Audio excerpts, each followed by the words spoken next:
الحمد لله نحمده ونستعينه ونستغفره ونؤمن به ونتوكل عليه ونعوذ بالله من شرور أنفسنا ومن سيئات أعمالنا من يهده الله فلا مضل له ومن يضلله فلا هادي له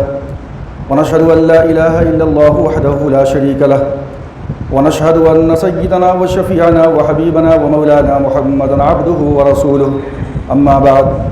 فأعوذ بالله من الشيطان الرجيم بسم الله الرحمن الرحيم وقرن في بيوتكن ولا تبرجن تبرج الجاهلية الأولى إلى آخر الآية صدق الله مولانا العظيم وصدق رسوله النبي الكريم ونحن على ذلك لمن الشاهدين والشاكرين والحمد لله رب العالمين. بزرگان محترم، عزیز ساتھیو، حیا، شرم، عفت و پاک دامنی اور ماڈسٹی کے اوپر گزشتہ 2 خطبات کے اندر قدر آپ کے سامنے گفتگو ہوئی تھی. اسی سلسلے کو آج برقرار رکھتے ہوئے میں نے جو قرآن مجید کی آیت کریمہ پڑھی ہے، اس کے اندر اللہ رب العزت نے جو اسلامی معاشرہ ہے اور اسلامی معاشرے کی جو بنیاد ہے اہل مغرب کی جانب سے اور بالخصوص یہ یہودی حضرات کی جانب سے مسلمانوں کے معاشرے کو اور گھریلو معاملات کی جڑوں کو جو اکھاڑنے کی کوشش کی گئی ہے، اس لیے آج کے اس پرفتن دور کے اندر میں سمجھتا ہوں کہ اس پہ گفتگو بہت ضروری ہے، چونکہ ہمارے نوجوانوں کی بے راہ روی، انٹرنیٹ، موبائل، سوشل میڈیا کی وجہ سے جو حالات ہمارے سامنے ہیں وہ آئے دن آپ اخبار کی سرخیوں میں اور جو ہے اپنی نظروں سے مشاہدہ کرتے رہتے ہیں. قرآن مجید کی آیت کریمہ بے شمار ہیں جہاں اللہ رب العزت نے مسلمانوں کو اور مسلمان کی عورتوں کو پردے کا حکم دیا ہے. جیسا کہ قرآن مجید نے سورہ نور کے اندر بڑی جو ہے تفصیل کے ساتھ مومن مردوں کے لیے، مومنہ عورتوں کے لیے جو تمام کے تمام احکامات بیان کیے ہیں وہ آپ کی نگاہوں کے سامنے آ چکے ہیں. وَقُلْ لِلْمُؤْمِنِينَ يَغُضُّوا مِنْ أَبْصَارِهِمْ، وہ میرے حبیب آپ مومنوں سے کہہ دیجئے کہ وہ اپنی نظروں کو نیچی رکھا کریں. آگے قرآن نے کہا وَقُلْ لِلْمُؤْمِنَاتِ يَغْضُضْنَ مِنْ أَبْصَارِهِنَّ وَيَحْفَظْنَ فُرُوجَهُنَّ، اور پھر اے اللہ کے حبیب آپ جو ہے مومنہ عورتوں سے کہہ دیجئے کہ وہ اپنی نگاہوں کو نیچی رکھا کریں، اپنی شرمگاہوں کی حفاظت کریں. پھر آقا دو جہاں کا ارشاد کہ اے لوگو تم مجھے 2 چیزوں کی ضمانت دے دو، میں تمہیں جنت کی ضمانت دیتا ہوں. ایک وہ چیز جو تمہاری 2 جبڑوں کے درمیان ہے یعنی تمہاری زبان، اور دوسری وہ چیز جو تمہاری دونوں رانوں کے درمیان ہے یعنی تمہاری شرمگاہ. ان 2 چیزوں کی ضمانت دے دو، میں تمہیں جنت کی ضمانت دیتا ہوں. اللہ کے رسول صلی اللہ علیہ وسلم کی وہ حدیث بھی کہ جس کے اندر آپ نے ارشاد فرمایا کہ ان مما ادرک الناس من کلام النبوۃ الاولی اذا لم تستحی فافعل ما شئت، کہ جو انبیاء سابقین ہیں اور ہم تمام کے تمام انبیاء کے اوپر ایمان لانے والے ہیں، آمنت باللہ وملائکتہ وکتبہ ورسلہ، تو تمام انبیاء سابقین کے اوپر ہمارا ایمان ہے. اللہ کے رسول نے فرمایا کہ ان مما ادرک الناس من کلام النبوۃ الاولی، کہ جو نبوت اولی کے کلام کے اندر سے لوگوں کو جو بات حاصل ہوئی ہے، لوگوں نے جو پا لیا ہے. انبیاء کرام علیہ السلام کا سلسلہ ایک سلسلۃ الذہب ہے، ایک جو ہے مکمل لمبا سلسلہ ہے جو ہے انبیاء کرام علیہ السلام کا، لیکن ان کی جو تعلیمات ہیں وہ تعلیمات کے اندر تحریفات ہو گئیں، لیکن اس کے کچھ آثار لوگوں کے درمیان باقی رہے. لوگوں نے اس کو بھلا دیا لیکن کچھ باقی رہے. تو جو چیزیں باقی تھیں اس کے اندر سے جناب رسول اللہ صلی اللہ علیہ وسلم نے ارشاد فرمایا کہ انبیاء سابقین کے کلام کے اندر سے لوگوں کے پاس جو چیز محفوظ ہے اب تک، ان باتوں میں سے جو ایک بات ہے کہ اذا لم تستحی فافعل ما شئت، اور دوسری حدیث کے اندر ہے اذا فاتک الحیاء فافعل ما شئت، کہ جب حیا، شرم، عفت و پاک دامنی اور ماڈسٹی تیرے اندر سے نکل جائے، جب حیا کا پردہ اٹھ جائے تو تیری مثال جانور کی طرح ہے، اب تو جو کچھ چاہے کر لے. اور دوسری حدیث کے اندر جو اللہ کے رسول نے ارشاد فرمایا کہ الایمان بضع و سبعون شعبۃ او بضع وستون شعبة فأفضلها قول لا إله إلا الله وأدناها إماتة الأذى عن الطريق والحياء شعبة من الإيمان أو كما قال عليه الصلاة والسلام. کہ ایمان کے جو درجات ہیں وہ 70 سے زیادہ ہیں یا پھر 60 سے زیادہ ایمان کے درجات ہیں، اور ان درجات کے اندر سے جو سب سے اعلیٰ اور افضل چیز ہے وہ لا الہ الا اللہ کا اقرار کرنا ہے، اور ایمان کا جو سب سے ادنا درجہ ہے وہ یہ ہے کہ کسی تکلیف دہ چیز کو آپ نے راستے سے ہٹا دیا. اور آگے فرمایا والحیاء شعبۃ من الایمان، کہ حیا کیا ہے؟ ایمان کا ایک پارٹ ہے، ایمان کا ایک جز ہے. اور دوسری حدیث کے اندر ارشاد فرمایا گیا کہ الایمان والحیاء قرینا جمیعا، کہ ایمان اور شرم و حیا، ماڈسٹی، عفت و پاک دامنی دونوں کا چولی دامن کا ساتھ ہے، یا آپس میں بالکل ایک ساتھ ہیں. اذا رفع احدہما رفع الاخر، جب دونوں میں سے کوئی ایک نکل گیا تو دوسرا بھی نکل جاتا ہے. پتہ چلا کہ اگر حیا شرم انسان کے اندر سے ختم ہو جائے تو گویا کہ ایمان بھی ختم ہو گیا، ایمان ختم ہو گیا تو شرم و حیا نکل گئی. تو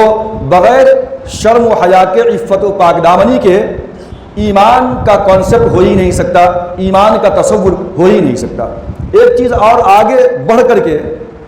جو بہت بات مجھے پسند آئی مولانا ڈاکٹر اسرار احمد صاحب مرحوم کی، انہوں نے اس کی مزید جو ہے تشریح اور تفصیل کی. ظاہر سی بات ہے کہ میں کسی سائنس کا اسٹوڈنٹ نہیں ہوں، لیکن میری جانکاری کے مطابق انہوں نے یہ کہا کہ حیا ایمان کا ایک پارٹ ہے، ایمان کا ایک جز ہے، لیکن اگر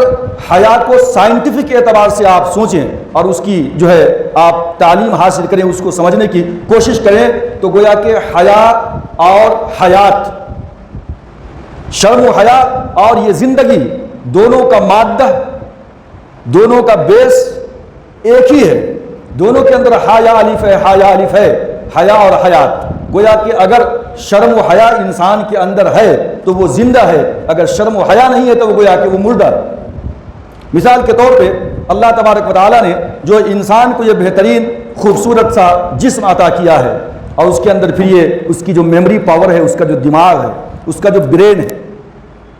برین کے اندر جہاں پروردگار عالم نے بہت سارے عناصر سے اس کو مرتب کیا ہے ہماری اس برین کو، لیکن برین کے اندر سائنس کے اسٹوڈنٹ اچھی طرح جانتے ہیں کہ اس کے اندر جو 2 عنصر ہیں، 2 پارٹ ہیں، وہ بہت اہم ہیں. آپ کا ایک پارٹ ہے، یعنی پورے کے پورے جو ہے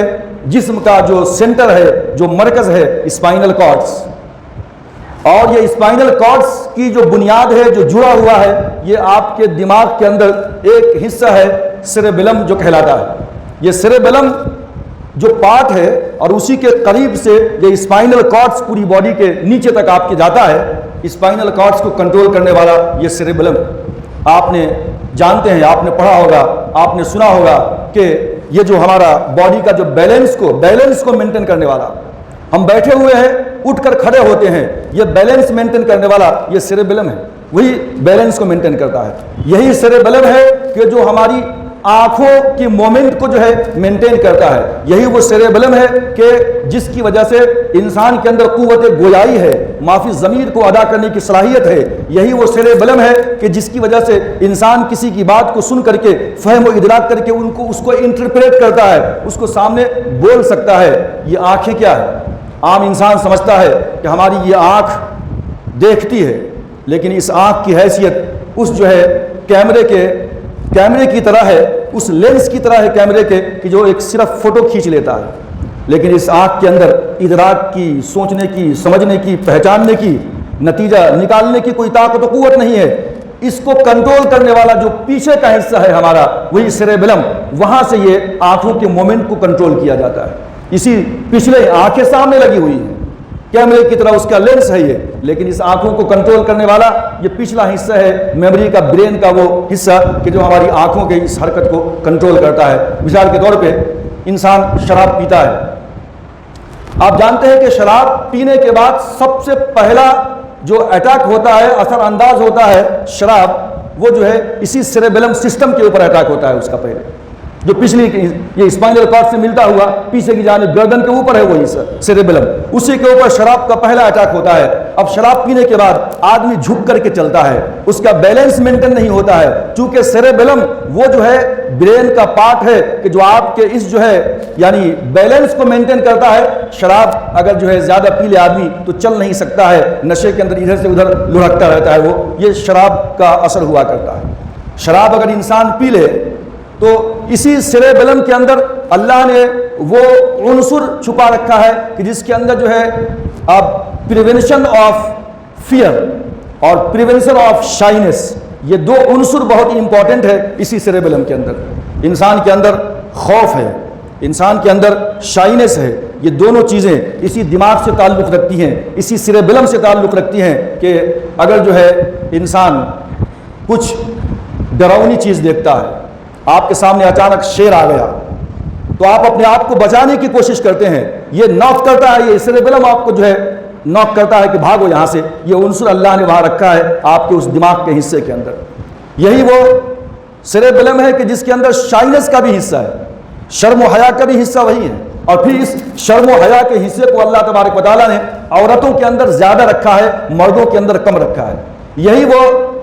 سیریبلم ہے کہ اگر انسان کے اندر سے شائنس ختم ہو جائے تو وہ جری ہونے لگتا ہے، وہ بے شرم ہو کر کے اقدام کرنے کی کوشش کرتا ہے، غلط کام کرنے کی کوشش کرتا ہے۔ یہی وہ سیریبلم ہے کہ اگر انسان شراب پی لے تو اس کا اثر اس جو ہے سسٹم کے اوپر پڑتا ہے، اور اس کے بعد ایک اگر بہت بڑا خطیب ہے، مقرر ہے بیان کرنے والا، تو اس کے اندر ایک جرأت پیدا ہوتی ہے، ایک بے باکی پیدا ہوتی ہے۔ عام حالات کے اندر انسان کچھ کہہ رہا ہے، تقریر کر رہا ہے، تو وہ سوچتا ہے کہ پتہ نہیں سامعین میری تقریر کا مذاق تو نہیں اڑائیں گے، میری تقریر کے بارے میں برا بھلا کہیں گے، پتہ نہیں فقرے کسیں گے۔ یہ خوف اس کو بار بار روکتا ہے کہ اپنی زبان کو قابو میں رکھتے ہوئے گفتگو کرو۔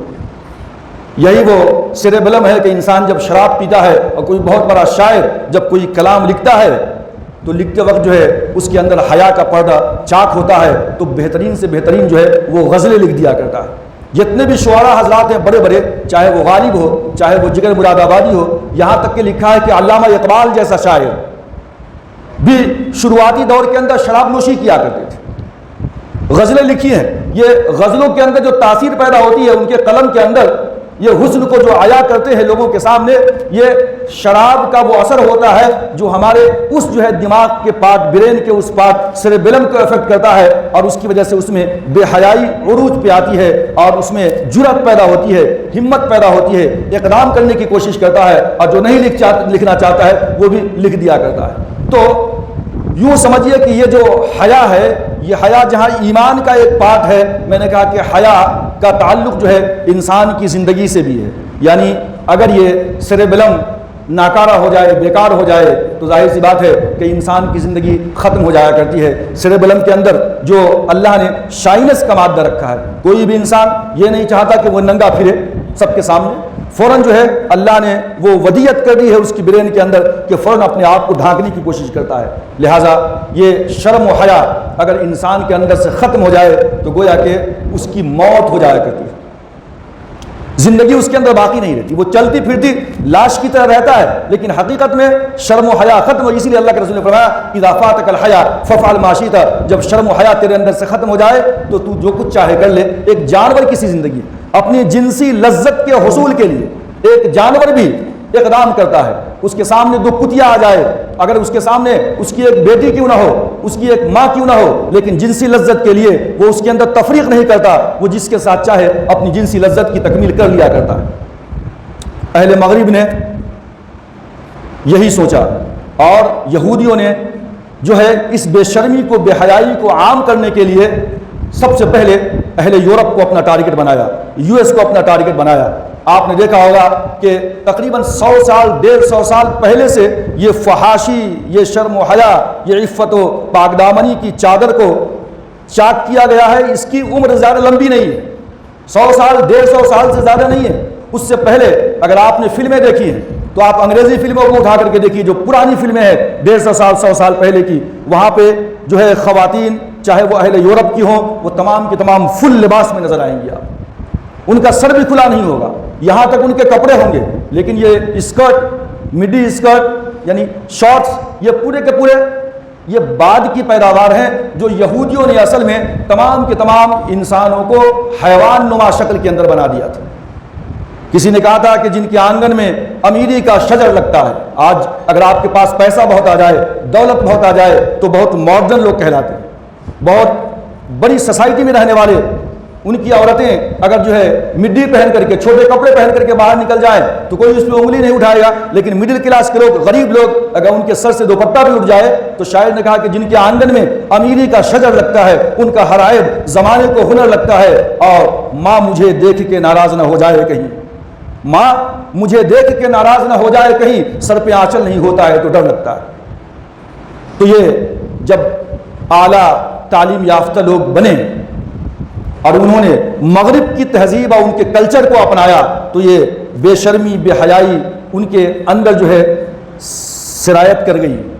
انہوں نے کہا کہ یہ کیا بکواس ہے، یہ حجاب، یہ پردہ کیا ہے، یہ کوئی چیز نہیں، اصل پردہ آنکھوں کا پردہ ہے۔ لیکن صحابہ کرام کی سیرت، صحابیات کو دیکھیے، ایک صحابیہ جن کا نام ام خلاد رضی اللہ تعالی عنہ تھا، ان کا بیٹا ایک جنگ کے اندر شہید ہو گیا۔ اللہ کے رسول سے معلومات حاصل کرنے کے لیے گئی تو وہ جو ہے نقاب پہنی ہوئی تھی، کپڑے پہنی ہوئی تھی، ان کے چہرے بھی ڈھکے ہوئے تھے۔ کسی صحابی نے کہا کہ یہ کیا بات ہے کہ اتنا غم کا موقع ہے اور ایسے موقع سے بھی اس طرح جو ہے وہ ڈھکی ہوئی آئی ہے سرکار کے سامنے، چہرہ بھی چھپا ہوا ہے۔ تو اس صحابیہ نے ام خلاد رضی اللہ تعالیٰ عنہ نے جو جملہ کہا تھا وہ بہت جو ہے بہترین جملہ تھا، اور ان کا یہ کہنا تھا کہ انی ازرع ابنی ولا ازرع حیاتی، کہ اے لوگوں سن لو، میں نے جو ہے اپنا بیٹا کھویا ہے لیکن میں نے اپنی شرم و حیا اور اپنی عفت پاک دامنی کو میں نے نہیں کھویا، بیٹا کھویا ہے، حیا نہیں کھوئی۔ قرآن مجید نے کہا کہ یہ جو پردہ ہے وقرن فی بیوتکن ولا تبرجن تبرج الجاہلیۃ الاولی، پہلا پردہ اپنے گھروں کے اندر رہو، یہ ڈیفنس لائن ہے، سب سے پہلے اس کو کراس نہیں کر سکتے تم۔ عورتوں سے کہا گیا اپنے گھروں کے اندر رہو، مسجدوں کے اندر عورتیں آتی ہیں تو ان سے کہا گیا کہ خیر صفوف الرجال اولها وشرها آخرها وخیر صفوف النساء آخرها وشرها اولها، کہ نماز کے اندر مسجدوں میں مردوں کے لیے بہترین صف پہلی صف ہے اور سب سے بیکار صف آخری صف ہے مردوں کے لیے۔ وخیر الصفوف النساء آخرها، اور عورتوں کے لیے سب سے بہترین صف آخری صف ہے مسجد کے اندر بھی۔ وشرها اولها، اور اس کی سب سے بدترین صف جو ہے عورتوں کے لیے پہلی صف۔ کیوں کہا گیا؟ مرد سامنے رہیں گے مطلب پہلے آ جائیں گے اور عورتیں بعد میں آئیں گی، پیچھے رہیں گی۔ نماز کے ختم ہونے کے بعد عورتیں پیچھے سے پہلے چلی جائیں گی، مرد بعد میں جائیں گے۔ حالت نماز کے اندر اگر امام سے غلطی ہو گئی تو مرد کو تو آواز سے لقمہ دینے کی اجازت ہے، سبحان اللہ یا الحمدللہ وہ کہے، امام سمجھ جائے، اس کو زور سے بولنے کی اجازت ہے، لیکن مسجد کے اندر بھی عورتوں کی آواز کو بھی پردہ بتلایا گیا اور کہا کہ عورتیں جو ہے امام کو لقمہ نہیں دیں گی، وہ اپنے اس ایک ہاتھ سے دوسرے ہاتھ کے اوپر آواز لگائیں گی، ماریں گی تاکہ امام سمجھے کہ معاملہ کچھ غلطی ہو رہی ہے، لیکن زبان سے بولنے کی اجازت نہیں ہے۔ اتنی زیادہ شریعت مطہرہ نے جو ہے احتیاط برتی ہے عورتوں کے معاملے میں۔ اسی طریقے سے جو دوسرا پردہ ہے وہ یہ ہے کہ ستر عورت، مردوں کے لیے ستر عورت کیا ہے اور عورتوں کے لیے ستر عورت کیا ہے۔ اگر اپنے گھروں کے اندر عورتیں ہیں تو اس کو بھی سوائے اپنے چہرے کے، اپنے محرم کے سامنے بھی کسی دوسری چیز کو کھولنے کی اجازت نہیں ہے، چاہے وہ اس کا باپ کیوں نہ ہو، اس کا بیٹا کیوں نہ ہو، اس کا بھائی کیوں نہ ہو۔ ستر عورت جو ہے وہ اپنے گھروں کے اندر بھی محرم کے سامنے پردے میں رہیں گی، سوائے اپنے چہرے کے، ہاتھ کی ہتھیلی کے، بقیہ تمام کی تمام چیزیں چھپی رہیں گی۔ وقرن فی بیوتکن، یہ پردے کا یہ دوسرا حکم ہے جو اپنے گھروں کے اندر ہے۔ اور اس کے بعد سورہ احزاب کے اندر اللہ کے رسول صلی اللہ علیہ وسلم کو حکم دیا گیا کہ جو ہے آپ اپنی بیٹیوں سے کہہ دیجئے یا ایھا النبی قل لازواجک وبناتک ونساء المؤمنین یدنین علیہن من جلابیبہن ذلک ادنی ان یعرفن فلا یؤذین وکان اللہ غفورا رحیما، کہ آپ اپنی بیویوں سے، اپنی بیٹیوں سے، مسلمانوں کی عورتوں سے آپ فرما دیجئے کہ جب وہ باہر نکلا کریں تو اپنے سینے کے اوپر ایک دوپٹہ ڈال لیا کریں، چادر ڈال لیا کریں، اس کے بعد باہر نکلیں۔ یہ اس بات کی علامت و پہچان ہوگی کہ یہ جو ہے شریف خاندان کی عورتیں ہیں، ان کو دیکھ کر کے یہ بدماش لوگ باہر بیٹھے ہوئے فقرے نہیں کسیں گے، جملے نہیں کسیں گے۔ تو یہ باہر کی بات تھی، اور اس کے بعد پھر کہا گیا کہ وَقُلْ لِلْمُؤْمِنَاتِ يَغْضُضْنَ مِنْ أَبْصَارِهِنَّ، یعنی اپنی نگاہوں کو نیچی رکھا کریں، کیونکہ حدیث کے اندر کہا گیا کہ النظر سہم، یہ جو نظر ہے ہماری، جو آنکھ ہے، یہ جو ہے گویا کہ ایک تیر کی طرح کام کرتی ہے، یہ آنکھوں کا تیر ہے۔ شاعری کے اندر آپ نے سنا ہوگا کہ کس طریقے سے جو ہے لوگوں نے آنکھوں کو جو ہے کی دلکشی کی ہے اور اس کی جو ہے ترجمانی کی ہے آنکھوں کو۔ تو کہا گیا کہ اس لیے کہا گیا کہ قرآن نے کہا کہ اپنی نظروں کو نیچی رکھا کرے، کیونکہ یہ نظریں جو ہے ایک تیر کا کام کرتی ہیں، پہلے نگاہیں ملتی ہیں اور اس کے بعد پھر آگے دوسری چیزیں آہستہ آہستہ جو ہے کھلنا شروع ہو جاتی ہیں۔ میں نے یہ کہا تھا کہ یہ حیا کے پردے کو چاک کرنے کے اندر سب سے بڑا جو ہاتھ ہے وہ یہودیوں کا ہے۔ سب سے پہلے یورپ کے اندر جب انگریزوں کو دو حصوں میں منقسم کیا گیا، پروٹسٹنٹ، وائٹ اینگلو پروٹسٹنٹ، اور اس سے پہلے ایک اور طبقہ، جب یہ وائٹ اینگلو پروٹسٹنٹ کا دور آیا ہے تو یہاں سے یہ بے حیائی اور بے پردگی عروج پہ آئی اور اس کو اس جال میں پھنسایا ہے یہودیوں نے۔ یہودیوں کی ایک کتاب تورات ہے، آپ جانتے ہیں،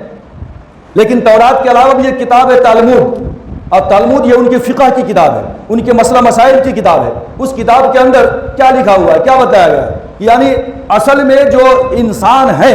اس روئے زمین کے اوپر، اوریجنل انسان وہ یہودی حضرات، وہ جیوش۔ اس کے علاوہ جتنے بھی انسان کے طبقے ہیں، یہ تمام کے تمام طبقات یہ اصلی انسان نہیں ہے، بلکہ یہ ایک حیوان نما انسان ہے، حیوان نما انسان۔ اب انہوں نے سوچا کہ ان حیوان نما انسان کو مکمل حیوان بنا دو تو جس طرح چاہو اس سے اپن خدمت لے سکتے ہیں۔ گھوڑے کو بگھی کے اندر دوڑاؤ، جانور ہے،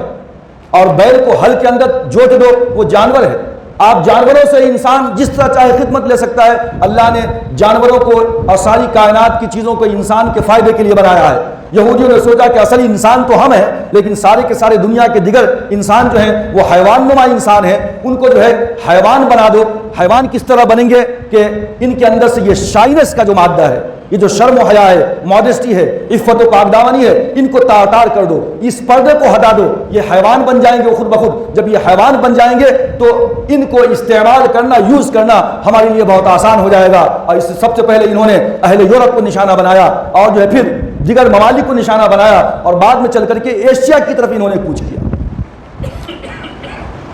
سب سے پہلا جو انہوں نے ایک کانفرنس کیا تھا قاہرہ کے اندر 1994 کے اندر، قاہرہ میں انہوں نے کانفرنس کیا تھا تاکہ اب مسلمان کنٹری کو بھی اپنی طرف راغب کیا جائے اور اپنے اصول اور قوانین اور اپنے ضوابط ان کے اندر جو ہے امپلیمنٹ کیا جائے، لاگو کیا جائے۔ اس کے بعد پھر جو ہے ایک میٹنگ ان کی بیجنگ میں ہوئی تھی، اور اس کے بعد پھر جو ہے کئی میٹنگ، تقریباً 4-5 میٹنگز کانفرنس ان کی ہوئی۔ اور جب 2000 کے اندر ان کی کانفرنس ہوئی تھی یہودیوں کی، تو اس کے اندر جو چیزیں پاس ہوئی تھی اگر ان کو آپ دیکھیں اور اسلام کے قوانین کو آپ دیکھیں گے تو پتہ چلتا ہے کہ ان کا سارا ہدف اور نشانہ یہ اسلام تھا، یہ قرآن تھا اور یہ مسلمان تھے۔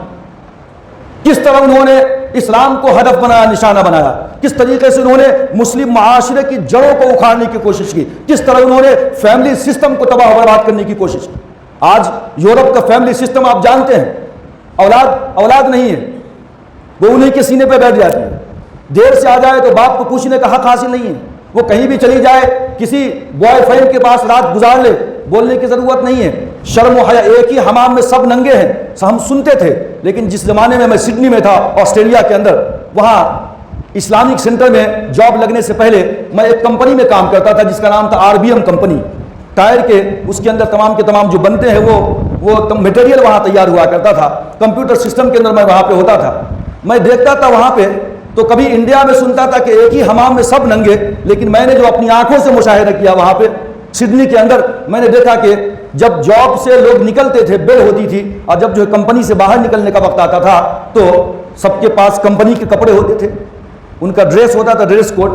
وہ تمام کے تمام اپنے ڈریس کو نکال دیتے تھے، ایک لائن سے جو ہے حمام خانہ بنا ہوا تھا بہت بڑا، اور میں نے دیکھا کہ یہ تمام کے تمام لوگ اپنے کپڑے کو نکال کر بازو رکھ دیے اور اس طرح وہاں پہ نہا رہے تھے ایک کے بعد ایک آجو بازو سب نہا رہے ہیں، بالکل مادہزاد ننگے، گویا کہ ابھی اپنی ماں کے پیٹ سے پیدا ہوئے ہیں، اس طرح ننگے، اور شرم و حیا بالکل نام کی نہیں، ہنس رہے ہیں، گفتگو کر رہے ہیں، بات چیت کر رہے ہیں، اور اس کا کچھ اثر ہوتا ہی نہیں ان کو، ایک ہی حمام میں سب ننگے۔ یہ شرم و حیا کو اس طریقے سے جو ہے تار وہاں پہ جو ہے کیا گیا۔ میں کہہ رہا تھا کہ 2000 کے اندر جو ان کی کانفرنس ہوئی تھی یہودیوں کی، جس کے اندر کچھ باتوں کو انہوں نے جو پاس کیا تھا، وہ باتیں کیا تھی؟ وومن 2000، اور اس کے بعد جو آگے لفظ تھا gender equality, development and peace for the 20th century, یہ اس کا عنوان تھا، یہ اس کا ٹاپک تھا۔ عورتیں 2000 کے اندر کیا ہو، اور پیس کا نام بھی لے لیا، ڈیولپمنٹ کا نام بھی لے لیا، اور جینڈر ایکوالٹی یعنی مرد عورت بن جائے، عورت مرد بن جائے، دونوں برابر ہو جائے، عورت اور مرد کے اندر کوئی فرق باقی نہ رہے، جینڈر ایکوالٹی۔ وہ کیسے؟ جب اس کے تمام جو نکات تھے، جو پوائنٹس تھے، اس پوائنٹس کے اندر انہوں نے کیا ڈالا تھا کہ نمبر 1 ہومو سیکشوالٹی۔ اب دیکھیے حیا کا پردہ کیسے چاک ہو رہا ہے۔ ہومو سیکشوالٹی یعنی مرد سے اپنی جنسی لذت کی تکمیل کر لے، یہ کوئی غلط کام نہیں ہے، یہ جرم قرار نہ دیا جائے۔ لیسبین، عورت سے جو ہے اپنی جنسی خواہش کی تکمیل کر لے، اس کے اوپر کوئی پابندی نہیں ہونی چاہیے۔ مرد سے شادی کر لے، شادی رجسٹرڈ ہو جائے، ایک مرد شوہر ہے، دوسرا مرد بیوی ہے، ایک عورت شوہر بن جائے اور دوسری عورت اس کی بیوی بن جائے، اور شادی رجسٹرڈ ہو جائے، اس کے اندر کوئی نقصان اور کوئی حرج نہیں ہے۔ اس لیے بڑے بڑے سینیٹر اور پادری لوگ بھی اہل یورپ یہ دعویٰ کرتے ہیں بغیر کسی جھجک کے، شرم و حیا کے، کہ میں گے ہوں، کوئی شرم کی بات نہیں۔ یعنی ایک مرد دوسرے مرد سے قوم لوط والا عمل کرے، اپنی جنسی خواہش کی تکمیل کرے، اس پہ کوئی شرم و حیا کی بات نہیں ہے۔ اذا فاتک الحیا فافعل ما شئت، جب شرم و حیا تیرے اندر سے ختم ہو جائے تو جو کچھ چاہے کر لے۔ اس جو ہے کانفرنس کے اندر یہ بات بھی طے پائی تھی کہ اگر عورت کے پیٹ کے اندر بچہ ہے اور یہ 9 مہینے تک جو ہے